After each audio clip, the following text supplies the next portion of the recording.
Harassment's bad business. The manager is responsible for preventing harassment. And it's not just harassment you know about, it's harassment you know about and didn't do something about, or harassment that you should have known about if you'd been paying attention. You're legally responsible for harassment, period. When people talk about harassment, they're really thinking about sexual harassment, right? I mean, that's kind of what's made a lot of the headlines.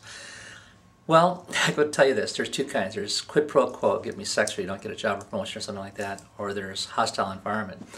Quid pro quo, anybody that's still doing that is too stupid to be in management because that's been prosecuted heavily ever, for like 30 years.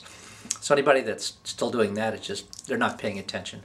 Hostile environment's a little more subtle. What hostile environment sexual harassment's about is something happens, for example, there's a poster or somebody's got a cartoon they're sharing that has sexual innuendos or whatever, and somebody takes offense to that. And it doesn't even have to be one of the parties. It could be a third party over here or something.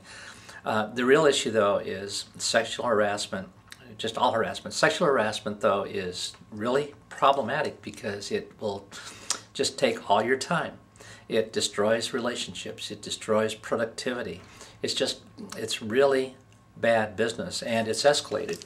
Again, it started with sexual harassment, and then it was that was male, female, almost always males, although I'm familiar with some females that were harassing men, but that's really unusual.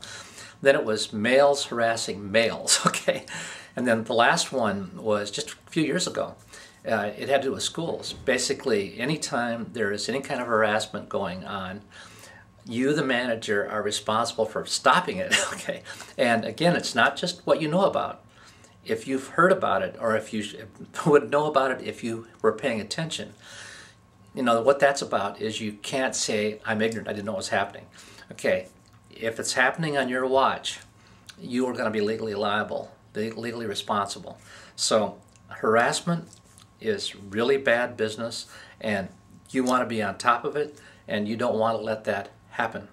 I would say the first thing, again, is protect your reputation. You want to be known as a person who does not engage in that kind of activity and does not tolerate that kind of activity. Reputation's tarnished, again, people will pile on, and then you're just basically doomed. So sexual harassment, period, is bad business.